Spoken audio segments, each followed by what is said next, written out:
বন্ধুরা, কেমন আছেন সবাই? আজ আমি এক্সপ্লেইন করতে চলেছি একটি অ্যাকশন থ্রিলার সিনেমা ব্যালেরিনা, যা জন উইক ফ্র্যাঞ্চাইজির স্পিন অফ হিসেবে নির্মিত হয়েছে। শুরু করার আগে অবশ্যই চ্যানেলটি সাবস্ক্রাইবের সাথে একটি লাইক দিয়ে নেবেন। আর সম্প্রতি আমি সাকারাতুল মৌত নামের ইন্দোনেশিয়ান হরর মুভি এক্সপ্লেনেশন করেছি। ভিডিও এর লিঙ্ক ডিসক্রিপশন বক্সে পেয়ে যাবেন। আপনাদের ভিডিওটি দেখার অনুরোধ রইল। মুভির শুরুতে দেখা যায় ছোট্ট একটি মেয়ে ঈদ পুলিশ স্টেশনে তার ব্যালেরিনা খেলনার সাথে বসে আছে, আর তার মুখে রক্ত লেগে আছে। এরপর কাহিনী একদিন আগের ঘটনা দেখায়, যেখানে ঈদ তার বাবা জেভিয়ারের সঙ্গে একটি দ্বীপে লুকিয়েছিল। ও দুজনে একসাথে নাচছিল। জেভিয়ার বলে, তুমি তোমার মায়ের মতো দেখতে। ঈদ তখন তার মা ও বোনের মৃত্যুতে ভীষণ ভেঙে পড়ে। তখন জেভিয়ার তাকে সব ভুলে থাকতে ব্যালেরিনা খেলনাটি দেয়। তারা এক অপূর্ব নির্জন স্থানে থাকতো। জেভিয়ার ভিতরে ভিতরে আতঙ্কে ছিল, কারণ সে কাল্ট নামক একটি গ্রুপ থেকে পালিয়ে এসেছিল, যার সদস্য তার স্ত্রী আগে থেকেই ছিল।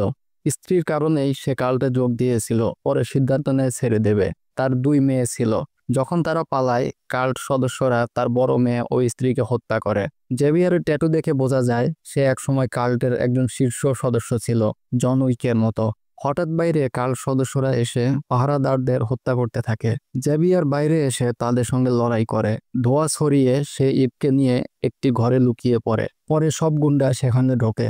জেভিয়ার একে একে সবাইকে মেরে ফেলে, কিন্তু শত্রুর সংখ্যা বেশি ছিল, ফলে সবাই মিলে তাকে ধরে ফেলে। তখন কাল্টের নেতা চ্যান্সেলর আসে ও বলে, তুমি আমাদের দলের এক মেয়েকে বিয়ে করেছিলে, আমাদের সঙ্গে ছিলে, আর এখন আমাদের ছেড়ে চলে গেছো। এটা অন্যায়। এজন্য তোমার শাস্তি পেতে হবে। তোমার স্ত্রী ও কন্যা তো মরে গেছে। এখন যদি ঈদকে বাঁচাতে চাও, তবে তোমাকে নিজে প্রাণ নিতে হবে, না হলে আমি তোমাদের দুজনকে মেরে ফেলবো। চ্যান্সেলর একটি গুলি ভরা বন্দুক দেয়। জেভিয়ার তখন নিজেকে মারতে যাচ্ছিল। তখন লুকিয়ে থাকা ঈদ সামনে এসে থামায়। জেভিয়ার আবার শত্রুদের হত্যা করতে থাকে। চ্যান্সেলর পালিয়ে যায়। লড়াইয়ের সময় এক গুন্ডা জেভিয়ারকে মারতে যাচ্ছিল, কিন্তু ঈদ গুলি করে তাকে মেরে ফেলে। জেভিয়ার ঈদকে নিয়ে পালাতে চায়। পুরো বাড়িতে বোমা বসায়। নিচে নামার সময় বাইরে থেকে গুলি চলতে থাকে। জেভিয়ার আহত হয়। ঈদকে নিয়ে বাইরে আসে। তখন এক বিশাল বিস্ফোরণে পুরো ভিলা উড়ে যায়। চ্যান্সেলর ভাবে তারা মারা গেছে, তাই চলে যায়। কিন্তু বিস্ফোরণে জেভিয়ার মারাত্মক আহত হয়। সে ইভের কাছে ক্ষমা চায়। সেখানেই তার মৃত্যু হয়। ইভ গভীরভাবে শোকাহত হয়। কিছুক্ষণ পর পুলিশ আসে। তারা ইভকে থানায় নিয়ে যায়। ইভের বাবা কুসকুরুমার সঙ্গে যুক্ত ছিলেন, তাই সেখানে ওয়েস্টন আসে। ওয়েস্টন বলে, তোমার সঙ্গে যা হয়েছে তা খুবই দুঃখজনক। আমি তোমাকে তোমার বাবার পুরনো বাড়িতে নিয়ে যেতে এসেছি। তিনি খুব ভালো মানুষ ছিলেন, তোমাকেও ভালো জীবন দিতে চেয়েছিলেন। এটা এখন আমাদের দায়িত্ব। তুমি কি আমাদের সঙ্গে চলবে? ইভ তখন রাজি হয়। ওয়েস্টন ইভকে রুস্তকারুমার থিয়েটারে নিয়ে যায়, যা আমরা জন উইক 3 সিনেমায় দেখেছিলাম। ওয়েস্টন ইভকে সেখানে নগির সঙ্গে পরিচয় করিয়ে দেয়। এরপর সে ডিরেক্টরের কাছে ইভকে তুলে দেয়। নগি জিজ্ঞেস করে, ইভ কি জানে তার বাবা মা কে ছিলেন? ওয়েস্টন জানায়, না, জানে না। ইভ ভিতরে গিয়ে ডিরেক্টরের সঙ্গে দেখা করে। ডিরেক্টর বলে, তোমার বাবার শৈশব এখানেই কেটেছে। তোমায় এখানে দেখে খুব খুশি হয়েছি। এখানে থাকলে ভালো লাগবে। এটা শুনে ইভ খুশি হয়। সে বাইরে এসে জানায়, আমি এখানেই থাকবো। নগি আর উইনস্টন খুশি হয়। উইনস্টন ইভকে একটা কয়েন দিয়ে বলে, আমি সবসময় তোমার পাশে থাকবো। এরপর সে চলে যায়। নগি ইভকে জানায়, আমি তোমার বাবাকে চিনতাম। আমরা এখানে দুই ধরনের মানুষকে বিশেষ প্রশিক্ষণ দেই, যুদ্ধ আর ব্যালেরিনা ডান্স শেখাই। প্রতিটি কয়েনের দুটি পিঠ থাকে। আমাদের মারতেও জানতে হয়, বাঁচতেও। আমরা কি করব সেই সিদ্ধান্ত আমাদেরই নিতে হয়। ইভের এই কথা ভালো লাগে। এরপর কাহিনী এগিয়ে যায় আরো 12 বছর পর। ইভকে দেখা যায় ব্যালেরিনা ডান্সের অনুশীলনে ব্যস্ত। নাচ কঠিন হওয়ায় তার পা দিয়ে রক্ত বের হচ্ছিল। এই কঠোর প্রশিক্ষণ ডিরেক্টর করাচ্ছিল। ডিরেক্টর ইভকে বলে, তোমার পা কালকে পরিষ্কার করে এসো। তার কাজ ব্যালেরিনা ডান্সার তৈরি করা। নগির কাজ সবাইকে হত্যার প্রশিক্ষণ দেওয়া। পথে ইভের সঙ্গে আরো কিছু মেয়েকে দেখা যায়, যারা ব্যালেরিনা ও অ্যাসাসিন হওয়ার প্রশিক্ষণ নিচ্ছে। ইভ তার সেরা বান্ধবী টাটিয়ানার সাথে দেখা করে। টাটিয়ানা দেখে ইভ আহত। ইভ বলে, তোমার মতো সেরা ব্যালেরিনা ডান্সার হতে চাই। টাটিয়ানা বলে, তুমি ভালো অ্যাসাসিন কিলার, তোমার সেই প্রশিক্ষণে মনোযোগ দেওয়া উচিত। এরপর ইভ ও টাটিয়ানার অ্যাসাসিন প্রশিক্ষণ দেখানো হয়। ইভ প্রতি লড়াইয়ে সেরা হয়ে উঠছিল, কিন্তু টাটিয়ানা লড়াইয়ে দুর্বল ছিল। নগি সবাইকে প্রশিক্ষণ দিচ্ছিল। প্রশিক্ষণের সময় এক ছেলে ইভকে প্রচন্ড মারছিল। ইভ বলে, ছেলেটি বড় আর শক্তিশালী, নগি বলে হয়তো শক্তিশালী, কিন্তু তুমি তাকে দেখে নিজেই হেরে বসেছ। যদি নিজেকে না হারাও, নিজের বিশ্বাস দিয়ে তাকে হারাতে পারবে। এই কথা শুনে ইভের আত্মবিশ্বাস বাড়ে। সে শক্তিশালী ছেলেদেরও ধরাধরি করে মারতে থাকে। নগি এতে মুগ্ধ হয়। 2 মাস পর ইভ দেখে টাটিয়ানা সেখান থেকে চলে গেছে। সে ডিরেক্টরের কাছে জানতে চায়। ডিরেক্টর জানায় টাটিয়ানা অ্যাসাসিন হওয়ার উপযুক্ত ছিল না, তাই তাকে ব্যালেরিনা ডান্সার করে পাঠানো হয়েছে। আমরা এটাই করি, সে তো তোমার মতো কিলার নয়। ইভ বলে আমি যদি কিলার হই তাহলে আমাকে মিশন দাও, এখন আমি পুরোপুরি প্রস্তুত। ডিরেক্টর জানায় হবে, তবে আগে অনেকগুলো টেস্ট পাস করতে হবে। ইভকে একটা টেবিলে বন্দুক সহ বসানো হয়। তার সামনে পুরনো রাশিয়ার এক রুস্কা রুমাকি কিলার আসে। সে বলে আমি রাশিয়ার রুস্কা রুমাকার অর্ডার মানিনি, তাই আমাকে মারার জন্য পাঠানো হয়েছে। খুব শিগগির তোমার সঙ্গেও এটাই হবে। হঠাৎ বেল বাজে। দুজনেই বন্দুক তৈরি করতে শুরু করে। ইভ বন্দুক তৈরি করে ফেলে, তবে সে সেই মেয়েটিকে মারতে ভয় পায়। কিন্তু মেয়েটি ইভকে মারতে এগিয়ে এলে ইভ তাকে গুলি করে মেরে ফেলে। তার মনে পড়ে ছোটবেলায় বাবাকে বাঁচাতে কাল্টের গুন্ডাদের মেরেছিল। ইভ এই বিষয়টা নিয়ে খুব চিন্তায় পড়ে যায়। বাইরে সে আওয়াজ শোনে। সব মেয়েরা বলে এখানে লিজেন্ডারি জন উইক এসেছে। এটা জন উইক 3 সিনেমার সময়কার ঘটনা। ইভ প্রথমবার জনকে দেখে। সে ডিরেক্টরের সঙ্গে কথা বলছিল। ইভ বাইরে থেকে শুনছিল। জন বেরিয়ে এলে ইভ তাকে থামায়। সে জিজ্ঞেস করে তুমি কি সেই লিজেন্ডারি বাবা ইয়াগা? জন বলে হ্যাঁ। ইভ বলে আমি তোমার মতো কিলার হতে চাই, কিছু টিপস দাও। জন জানায় তুমি কিলার হয়ে গেছো, এটা আমি বুঝেছি, তবে এখনো তোমার হাতে সুযোগ আছে, এখান থেকে পালিয়ে যাও। ইভ জিজ্ঞেস করে তুমি কেন পালিয়ে গেলে? জন শুধু বাই বলে চলে যায়। এরপর নগি ইভকে আরেকটা টেস্টের ব্যাপারে সব বোঝায়, যেখানে শ্যাং নামে এক মাফিয়া পার্ক নামের একটা মেয়েকে মারতে ক্লাবে যাচ্ছে। ইভের কাজ হবে পার্ককে বাঁচানো। ইভকে রাবার বুলেট যুক্ত বন্দুক দেওয়া হয়। এটা ছিল ইভের কন্ট্রাক্ট কিলার হওয়ার আগের শেষ টেস্ট। ইভ রাজি হয়। সে ক্লাবে পৌঁছায়। পার্ককে দেখে সে নাচছে। ঠিক তখনই শ্যাং তার গুন্ডাদের নিয়ে আসে। পার্ককে ধরে নিয়ে যাচ্ছিল। ইভ বাধা দিয়ে বলে পার্ককে ছেড়ে দাও। তখন শ্যাংয়ের গুন্ডারা ইভকে মারতে শুরু করে। ইভ রাবার বুলেট দিয়ে তাদের ঠেকাতে থাকে। সবাইকে মারতে মারতে সে এগিয়ে যায়। এদিকে শ্যাং পার্ককে নিয়ে যাচ্ছিল। ইভ তার সামনে এসে দাঁড়ায়। তারা লড়াইয়ে জড়িয়ে পড়ে। শ্যাং ইভকে মারছিল, কিন্তু ইভ নিজের গতি দেখিয়ে তাকে হারিয়ে দেয়। শেষে ইভ তাকে বাঁচিয়ে রেখে পার্ককে নিয়ে সেখান থেকে চলে যায়। এতে ইভ তার টেস্ট পাস করে। তাকে রুস্কা রুমার অ্যাসাসিন হিসেবে নিয়োগ দেওয়া হয়, আর তার শরীরেও তার বাবার মতো ট্যাটু করা হয়। এরপর গল্প 2 মাস পরের। ইভ একজন লোককে কন্ট্রাক্ট কিলিং এ খুন করে, তার বিনিময়ে টাকা পায়। সেখান থেকে বের হয়ে আসার আগে সেই লোকের গার্ডদের লাশের স্তূপ বানিয়ে ফেলে। ইভ নিজের গাড়িতে উঠে বেরিয়ে পড়ে। এক গুন্ডা তার গাড়িতে ধাক্কা দেয়। এই দৃশ্য ছিল সম্ভবত পুরো সিনেমার সেরা দৃশ্য। ইভ গাড়ি থেকে বেরিয়ে গুন্ডার কাছে যায়। তাদের মধ্যে লড়াই শুরু হয়। ইভ তাকে মেরে ফেলে। সে ওই গুন্ডার হাতে ক্রসের চিহ্ন দেখে চমকে যায়, কারণ তার বাবাকে খুন করা গুন্ডাদের হাতেও সে ঠিক একই চিহ্ন দেখেছিল। তখন ইভ ওই লোকের হাত কেটে ডিরেক্টরের কাছে নিয়ে যায়। জিজ্ঞেস করে। ডিরেক্টর বলে তুমি তার ব্যাপারে কি জানতে চাও? ইভ বলে আমার বাবাকে যে গুন্ডারা খুন করেছিল তাদের হাতেও এমন চিহ্ন ছিল, এরা কারা? ডিরেক্টর জানায় আমি চাই না তুমি এদের পেছনে যাও। তোমার মা আসলে কার্লটন নামের একটা গ্রুপের সদস্য ছিলেন, সেই কারণে তোমার বাবা খুন হয়। ইভ জিজ্ঞেস করে ওই কাল্টের লোকজন কোথায় আছে? ডিরেক্টর জানায় তুমি তাদের খুঁজে পাবে না, আর তোমার খোঁজাও উচিত নয়, কারণ রুস্কা রুমার সঙ্গে তাদের এক ধরনের চুক্তি হয়েছে। এক পক্ষ আরেক পক্ষের কাজে হস্তক্ষেপ করবে না। ইভ রাজি হয়, কিন্তু সরাসরি কন্টিনেন্টাল হোটেলে চলে যায়। সেখানে শ্যারনের সঙ্গে দেখা হয়। সে ইভকে চিনে ফেলে আর প্রচুর খুশি হয়।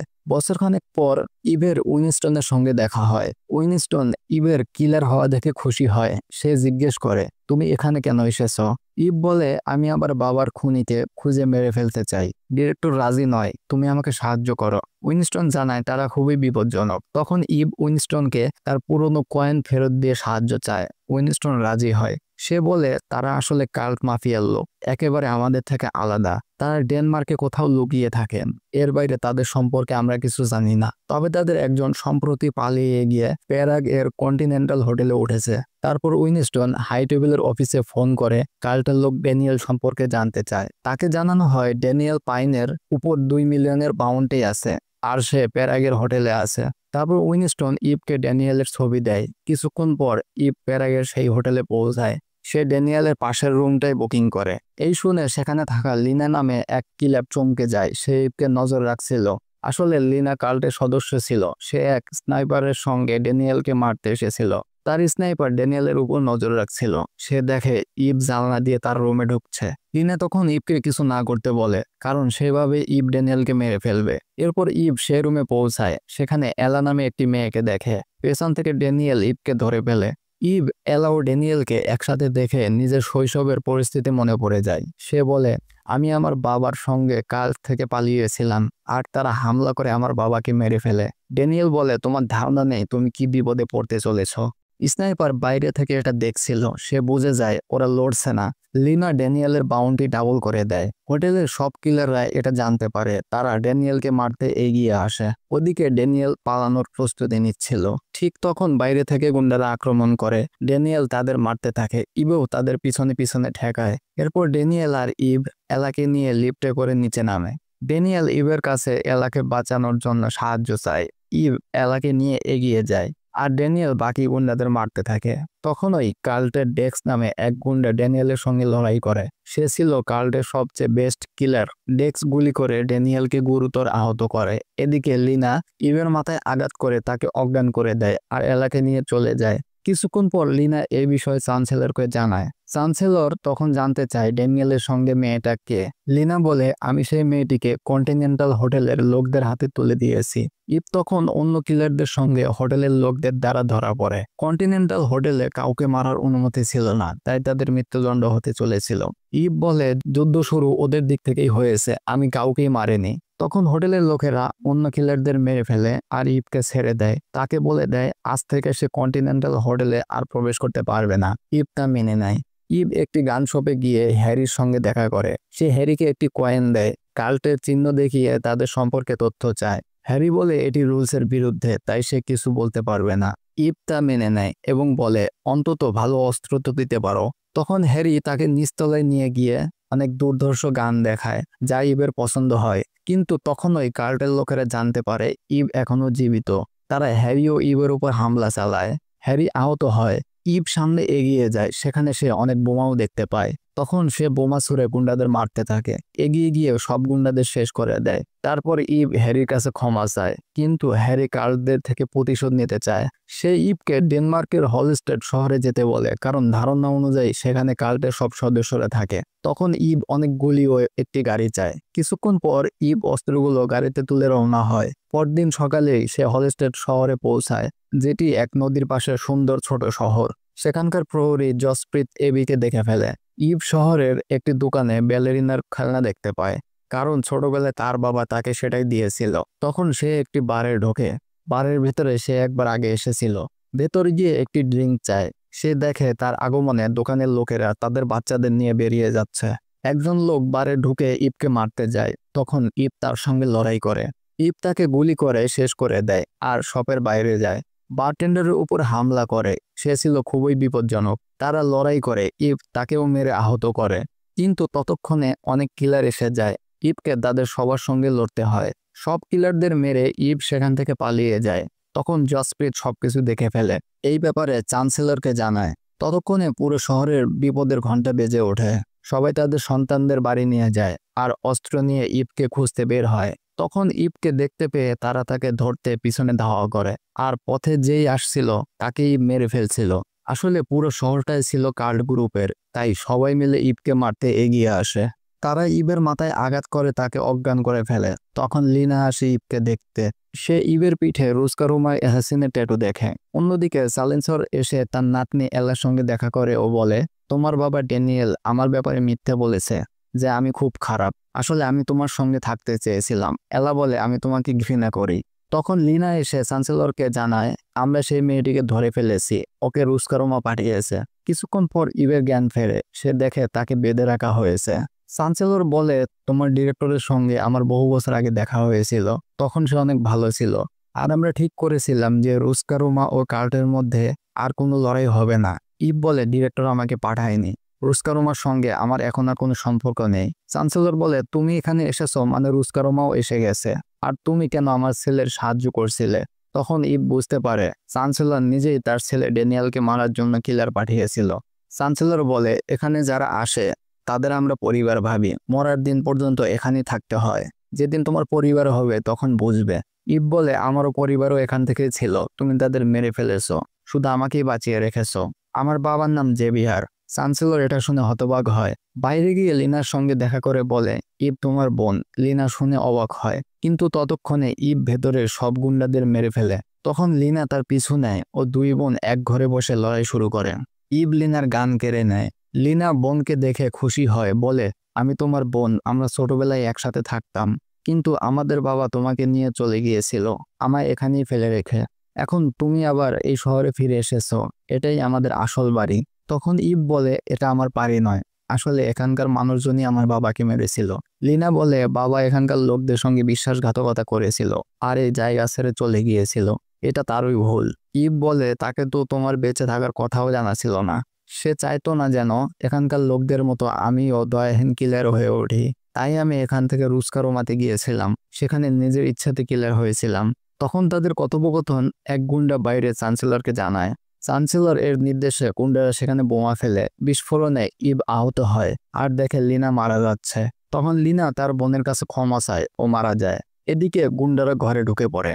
তখন ইভ তলোয়ার দিয়ে তাদের সঙ্গে লড়াই শুরু করে, ভয়ঙ্করভাবে সবাইকে কেটে ফেলে। তারপর ওয়াকিটকিতে চ্যান্সেলরকে বলে, তোমার মৃত্যুর সঙ্গেই এই যুদ্ধ শেষ হবে। চ্যান্সেলর ডিরেক্টরকে ফোন করে বলে, তোমার কিলার আমাদের চুক্তি ভঙ্গ করেছে। ডিরেক্টর বলে, ওই মেয়ে এখন আর আমাদের কিলার নয়। তখন চ্যান্সেলর বলে, যদি ওই মেয়ে রাত 12টার মধ্যে এখান থেকে না যায়, তাহলে আমাদের আর কোনো চুক্তি থাকবে না, তখন যুদ্ধ শুরু হবে। ডিরেক্টর বলে, ওই মেয়ে আমাদের জন্য কাজ করত, তাই আমি আমাদের সবচেয়ে দক্ষ লোক পাঠাচ্ছি। রাত 12টার পর ওই মেয়ে আর বেঁচে থাকবে না। চ্যান্সেলর এতে রাজি হয়। এদিকে ইভ একটা ধ্বংসস্তূপে লুকিয়ে নিজের চিকিৎসা করছিল। রাত হলে শহরের জন উইকের প্রবেশ ঘটে। চ্যান্সেলর জন উইককে দেখে খুশি হয়। তারপর সে শহরের সবাইকে জানায়, আমাদের কাল্টে বাইরে থেকে দুজন এসেছে, যদি কেউ মেয়েটিকে দেখে তাকে মেরে ফেলবে, আর এই লোকটিকে কেউ কিছু বলবে না। এদিকে জন ইভকে খুঁজে পেয়ে তার কাছে যায়। ইভ জনকে দেখে অবাক হয়। জন বলে, এখনো সময় আছে, এখান থেকে চলে যাও। ইভ বলে, তুমি প্রথমবার আমাকে যেদিন পেয়েছিলে তখন এটাই বলেছিলে। জন বলে, তখনই তোমার রুস্কারুমার কিলার হওয়া উচিত হয়নি। ইভ বলে, আমি এখান থেকে যাব না। তারপর সে জনের সঙ্গে লড়াই শুরু করে। জন বারবার ইভকে ধরে হারিয়ে দিচ্ছিল, কিন্তু মারছিল না, শুধু বলছিল এই জায়গা ছেড়ে দিতে। কিন্তু ইভ হাল না ছেড়ে জনের সঙ্গে লড়াই চালিয়ে যায়। তখন জন তাকে ধরে ফেলে। ইভ বলে, চ্যান্সেলর আমার বাবাকে মেরেছে, আমি যতক্ষণ না তাকে মেরে ফেলি এখান থেকে যাব না। জন ঘড়িতে সময় দেখে রাত 12টা হতে তখনও 28 মিনিট বাকি। তখন সে বলে, আমাকে আদেশ দেওয়া হয়েছে তোমাকে 12টার আগে মেরে এই যুদ্ধ শেষ করতে। তুমি যদি 12টার আগে চ্যান্সেলরকে মেরে শহর ছেড়ে চলে যাও, তাহলে আমি তোমাকে কিছু করব না। ইভ এতে রাজি হয় আর জনকে ধন্যবাদ জানায়। কিছুক্ষণ পর ইভ এগিয়ে গিয়ে একে একে সব গুন্ডাদের মেরে তাদের অস্ত্র নিয়ে নিচ্ছিল। চ্যান্সেলর জানতে পারে। শহরের সবাইকে রাস্তায় নেমে ইভির সঙ্গে লড়াই করতে বলে। ইভও সবাইকে ঠান্ডাভাবে মারতে থাকে। ডেক্সও সামনে আসে। তখন ইভের হাতে ফায়ার গান চলে আসে। ইভ সবাইকে আগুনে পুড়িয়ে মারতে থাকে আর অর্ধেক শহর জ্বালিয়ে দেয়। জসপ্রীত এসে চ্যান্সেলর এর সঙ্গে দেখা করে বলে, আপনার এখান থেকে বেরিয়ে যাওয়া উচিত। চ্যান্সেলর বলে, এলাকে নিয়ে নিচে গাড়ি রেডি করো, জন আমাদের সঙ্গে বিশ্বাসঘাতকতা করেছে, তাকেও মেরে ফেলো। কিছুক্ষণ পর তারা গাড়িতে উঠে বেরিয়ে যায়। এদিকে ইভের সামনে ডেক্স এসে পড়ে। এবার তার হাতেও ফায়ার গান। সে ইভের উপর হামলা চালাতে থাকে। ইভ পাশের এক জায়গায় লুকিয়ে পড়ে, সেটা ছিল ফায়ার ব্রিগেড অফিস। সেখান থেকে পাইপের পানি বেরিয়ে আসে ও বাইরে জল বর্ষণ শুরু করে। পানির গতি বাড়িয়ে ডেক্সকে মাটিতে ফেলে দেয়। জন তখন দেখে এখনো তার হাতে 14 মিনিট সময় আছে, কিন্তু ইভের পাইপে পানি শেষ হয়ে গেছে। ডেক্স আবার তাকে জ্বালিয়ে মারতে আসে। তখন জন ডেক্সের গ্যাস পাইপে বিস্ফোরণ ঘটিয়ে তাকে পুড়িয়ে মেরে ফেলে। ইভ জনকে ধন্যবাদ জানায়। জন সামনে এগিয়ে যায়। তারপর আরো কিছু গুন্ডা ইভকে মারতে আসে। জন একের পর এক সবাইকে শেষ করতে থাকে। অন্যদিকে ইভ চ্যান্সেলরের গাড়ির সামনে এসে গুলি চালিয়ে ড্রাইভারকে মেরে থামিয়ে দেয়। চ্যান্সেলর ইভের সামনে আসে আর বলে, তোমার মাও এখানকার ছিল, তুমি তাই এখানকারই মেয়ে, তোমার উচিত তোমার লোকেদের সঙ্গে এখানেই থাকা। এখন তো রুস্কারমাও তাদের অংশ মানতে অস্বীকার করেছে, তাই আমি সব বলে তোমাকে এখানে আপন করে নিতে চাই। তখন ইভ চ্যান্সেলরকে গুলি করে মেরে ফেলে। জন এই দৃশ্য দেখে যুদ্ধ থেমে যায়। এরপর ইভ এগিয়ে এসে এলাকা নিয়ে শহর ছাড়তে চায়। ওদিকে জনের ফোনে ডিরেক্টরের কল আসে। সে জানতে চায় মেয়েটা কি মরে গেছে। জন বলে চ্যান্সেলর মরে গেছে, যুদ্ধ থেমেছে। ডিরেক্টর তা শুনে হতবাক হয়ে যায়। এক সপ্তাহ পর দেখা যায় ড্যানিয়েল হোটেল কন্টিনেন্টালে সেরে উঠেছে। এলাও সেখানে আসে। ড্যানিয়েল খুশি হয় আর ইভ তাকে সেখানে রেখে চলে যেতে চায়।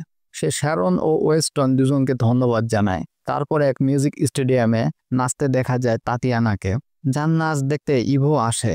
অন্যদিকে হোটেলে নতুন একটি কন্ট্রাক্ট দেয় কার্ল গুরু। সবার কাছে মেসেজ আসে ইভকে মারার জন্য 5 মিলিয়নের বাউন্ডি ঘোষণা করা হয়েছে। এই মেসেজ পড়ে ইভ সেখান থেকে বেরিয়ে যায়। এভাবেই শেষ হয় অসাধারণ সিনেমার সিক্রেট পার্ট, একটি নতুন অধ্যায়ের ইঙ্গিত দিয়ে। আর তখনই সিনেমাটি শেষ হয়। তো বন্ধুরা, এর সাথেই শেষ করছি আজকের এই ভিডিওটি ভালো লেগে থাকলে অবশ্যই একটা লাইক দিয়ে চ্যানেলটি সাবস্ক্রাইব করে নিন। আর যদি কোনো প্রশ্ন থাকে তাহলে নিচের কমেন্ট সেকশনে জিজ্ঞাসা করতে পারেন। আপনাদের সাথে দেখা হবে পরবর্তী ভিডিওতে। ততক্ষণ পর্যন্ত ভালো থাকবেন, সুস্থ থাকবেন। ধন্যবাদ।